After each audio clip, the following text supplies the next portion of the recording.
अपने जनपद से जुड़ी हर खबर को देखने के लिए इंडिया लाइव न्यूज़ को तुरंत सब्सक्राइब कीजिए और साथ ही बेल आइकन को भी दबाइए। टूंडला थाना क्षेत्र के गांव मोहम्मदाबाद में देर रात बिजली के तार के कट से एक युवक की हुई मौत। युवक छत पर सोने के लिए जा रहा था, तभी छत के ऊपर से जा रहे तार से युवक की कट लगने से मौके पर ही मौत हो गई। बिजली विभाग की दिखाई दी बड़ी लापरवाही।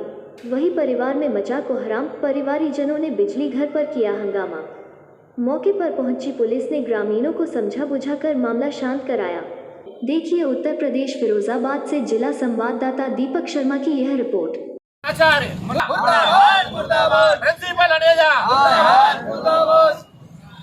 जान जुल्म की टक्कर पर संघर्ष हमारा नारा है। जान जुल्म की टक्कर पर संघर्ष हमारा नारा है।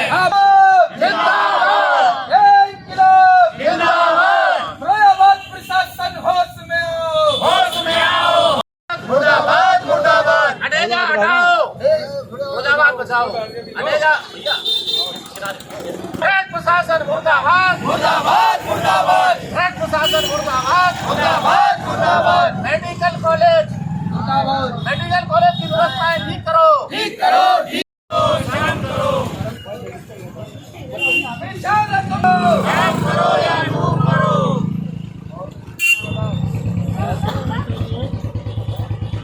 स्वास्थ्य मिशन मुर्दाबाद मुर्दाबाद मुर्दाबाद। स्वास्थ्य प्रशासन मुर्दाबाद मुर्दाबाद मुर्दाबाद।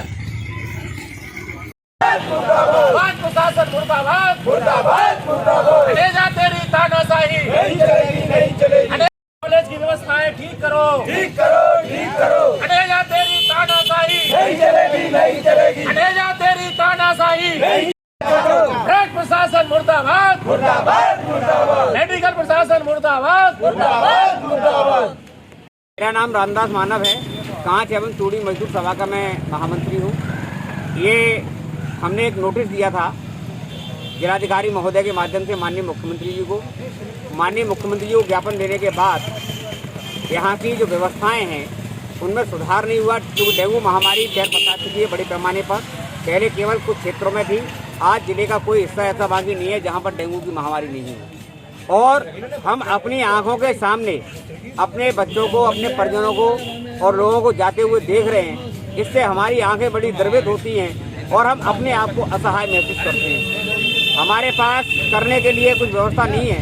हम अपना एक बोतल ब्लड भी डोनेट कर चुके हैं, इसके बाद भी मेरे पास धन की व्यवस्था नहीं है। लेकिन अस्पताल की व्यवस्थाओं को देखने के बाद मन बहुत दुखी होता है। इसलिए हमने ये प्रण किया कि हम सरकार का ध्यान आकर्षित करने के लिए पहले एक दिन का धरना दिया जाए। 19 सितंबर को एक दिन का सांकेतिक धरना हमने रामलीला मैदान में संगठनों के माध्यम से दिया, लेकिन इसके बाद भी शासन पर, प्रशासन पर कोई व्यवस्थाओं में सुधार नहीं हुआ। आज भी मौतों का क्रम जारी है, केवल आंकड़े छिपाए जा रहे हैं। आज हमने यहाँ पर 30 सितंबर से ये आमरण अनशन शुरू किया है। आमरण अनशन पर रामदास मानव यहाँ पर बैठा हुआ है और बाकी हमारे साथ में जो साथी ये धरने पर हैं, कुछ क्रमिक अनशन पर हैं। राहुल गुलाब सिंह जी भी हमारे साथ आमरण अनशन पर बैठे हुए हैं। तो ये धरना प्रदर्शन हमारा निरंतर जारी रहेगा। इसके साथ साथ हमारी सरकार से ये मांग है कि जिन लोगों ने अपने परिजनों को खोया है उनको सरकार 20 लाख रुपए की आर्थिक सहायता दे। जिन्होंने इलाज में, जैसे नंगला अमान है, वहाँ लोगों ने इलाज कराते कराते अपने घर और मकान भी गिरवी रख दिए हैं। ऐसी स्थिति में उनको सहायता दिलाने के लिए 1-1 लाख रुपए की आर्थिक सहायता सरकार उनको मुहैया करा दे, जिससे उनके काम कुछ आ सके। क्योंकि घर में इस डेंगू महामारी के दौरान मैंने अपनी आंखों से देखा है कि एक घर में 5 आदमी हैं, जिनमें 4 लोग पीड़ित हैं। एक आदमी सेवा पानी करता है तो काम कोई कर नहीं पा रहा है, तो बड़ी खराब स्थिति हो गई है। ऐसी स्थिति में सरकार से हम सहायता की व्यवस्था में सुधार के लिए हम चाहते हैं कि माननीय मुख्यमंत्री जी फिरोजाबाद की जो भ्रष्ट और नालायक प्रिंसिपल हैं, इनको यहाँ से हटाएं और व्यवस्था में सुधार करा दें। क्योंकि पिछली बार जब कोरोना था तो आपने देखा होगा कि यहाँ डॉक्टर आलोक शर्मा जी थे। उन्होंने दिनों रात मेहनत करके लोगों के जीवन को बचाने में अपनी जी जान एक कर दी थी। लेकिन आज कोई भी मेडिकल कॉलेज में बच्चों के लिए, कल भारतीय जनता पार्टी के एक SC प्रकोष्ठ के उपाध्यक्ष हैं भाई मनोज कबीर जी के भतीजे को 8 दिन से अस्पताल के डॉक्टर थरका रहे थे और इसके बाद कल उसकी डेथ हो गई। भाई जिनका सोर्स है, जिनकी सिफारिश है, उनको इलाज नहीं मिल पा रहा है, तो आम आदमी की स्थिति क्या होगी। मेडिकल कॉलेज की पारदर्शिता के लिए हमको कम से कम मीडिया कर्मियों को और हमारे सामाजिक कार्यकर्ताओं को हॉस्पिटल की निगरानी करा दी जाए, जिससे कि हम लोगों को भर्ती करा सकें। क्योंकि अगर हम किसी की सिफारिश करने जाते हैं तो वहाँ पर यह कहा जाता है कि यह अव्यवस्था पैदा करने के लिए आ गए। इसलिए कोई भी सामाजिक संगठन का व्यक्ति वहाँ पर ये अव्यवस्था पैदा करने के लिए कोई नहीं जाता, केवल लोगों की सहायता करने के लिए हम जाते हैं, तो उनको जाने नहीं जाता। इसलिए हम ये धरना प्रदर्शन और आमरण अनशन पर बैठे हुए। फिरोजाबाद में स्वास्थ्य विभाग की जो लापरवाही देखी जा रही है, मेडिकल कॉलेज में मरीज जो है सैकड़ों की संख्या में लाइन लगाते हैं, लेकिन वहाँ के डॉक्टर अपने कमरे पे प्रैक्टिस करते हैं। ये देखा गया है कि कई लोगों के हाथों में उनके मासूमों की जान चली गई। ऐसा आप लोगों ने भी देखा, हमारे फिरोजाबाद के लोगों ने भी देखा है। और हमारे माननीय मुख्यमंत्री महोदय ने भी ये कहा था कि यहाँ से कोई भी मरीज भगाया नहीं जाएगा। जो भी मरीज यहाँ आता है उनको प्राइवेट हॉस्पिटल में भर्ती कराया जाए, उसका पेमेंट गवर्नमेंट करेगी, इस तरह का आदेश हुआ था। लेकिन यहाँ पर जो है मरीजों को धुतकार करके, लाठियाँ भांज करके, पीट करके भगा दिया जाता है। जिनके बच्चे मर गए उनको भी जो है भगा दिया गया बुरी तरह से। वो हालत कर दी गई है कि आज फिरोजाबाद का एक एक मरीज दर दर की ठोकर खा रहा है। प्राइवेट चिकित्सकों के यहाँ पे लाइन लगा के खड़ा हुआ है और लाइन लगे कई बच्चों की मौत हो चुकी है। जो आंकड़ा आज हम लोगों ने वार्ड वाइज सर्वे कराया तो 1000 से ऊपर का हो चुका है फिरोजाबाद के अंदर। लेकिन न तो प्रदेश का जो है प्रशासन जागा है, न फिरोजाबाद का।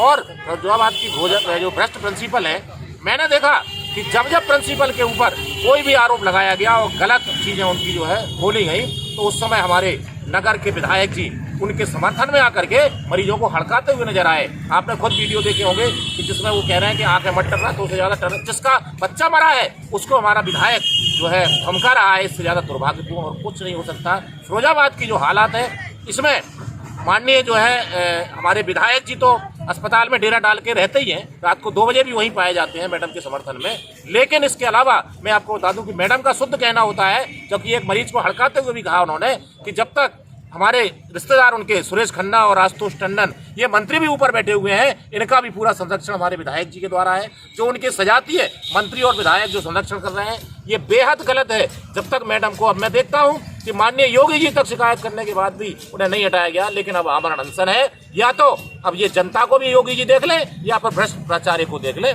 यहाँ पर आमरण अनशन है। और हमारे सभी लोग, मानव जी वगैरह बैठे हुए हैं, जब तक बैठे रहेंगे तब तक या तो ये। कितने संगठन आपके साथ हैं? हमारे संगठन लगभग 20 संगठनों का समर्थन प्राप्त है और करीब 5 से 7 संगठन यहाँ बैठे हैं। सबसे पहले तो मैं बता दूं, मैं शिराज अली पहल सोसाइटी से हूँ। मेरे साथ में पहले भी बताया गया है कि 5 से संस्थाएं थीं। आज काफ़ी संस्थाएं और जिन्होंने हमें समर्थन दिया है। और आपके चैनल के माध्यम से मैं एक छोटी सी बात शासन प्रशासन तक पहुँचाना चाहता हूँ। आज जो हम लोग यहाँ बैठे हैं वो एक मजबूरी है।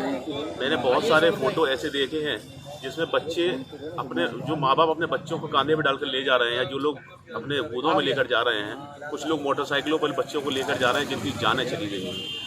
उस दर्द को मैंने जब सहा जब वो हादसा मेरे घर में हुआ। तो आज मैं ये नहीं चाहता कि कोई भी इस चीज़ का इंतज़ार करे कि उनके घर में भी हादसा हो और वो इस तरह से आज धरनों पर बैठे हैं। आज हम उन लोगों की मांगों को लेकर उनकी आवाज़ बनकर यहाँ बैठे हैं जो लोग अपनी आवाज़ नहीं उठा सकते हैं। राजनीतिक संगठनों को कहीं ना कहीं कोई मजबूरियाँ होती हैं जो धरने और ये सब नहीं कर पाते हैं। हम सामाजिक संगठन उन लोगों की आवाज़ उठाना चाहते हैं जो आज मजबूर है, मजलूम है, जो आज अपने बच्चों को इलाज नहीं दिला पा रहे हैं।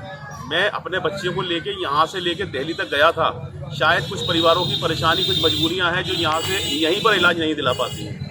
मैं शासन प्रशासन से कहना चाहूँगा यहाँ पर व्यवस्थाएं सुचारू रूप से सही कराएं। और मैं सिर्फ इतना ही कहना चाहता हूँ कि कभी भी मोहल्ले वाइज या शहर में कोई आपदा, कोई परेशानी, कोई लड़ाई झगड़ा जब बन जाता है तो क्षेत्रीय पुलिस आती है।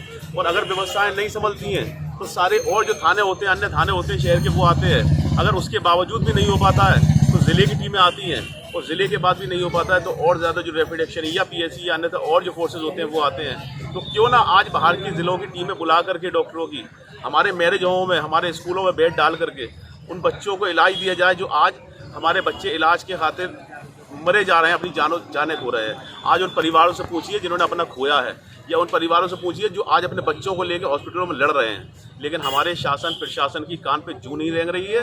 एक प्रिंसिपल जो मेडिकल कॉलेज की प्रिंसिपल हैं, उससे पहले ये देखा जाता है ज़रा सी बात पर CMO CMS हटा दिए जाते हैं। ऐसा क्या है प्रिंसिपल में जो आज बैठी हुई हैं वहाँ पर, वो इतनी जानें जा चुकी हैं, इतनी जानें जा रही हैं, लेकिन किसी के कान पे जूं नहीं रेंग रही है। उन प्रिंसिपल को नहीं हटाया जाता है। ऐसा क्या है, किन लोगों का संरक्षण है? मैं आपके चैनल से लोगों से पूछना चाहता हूँ, अपनी मांग उठाना चाहता हूँ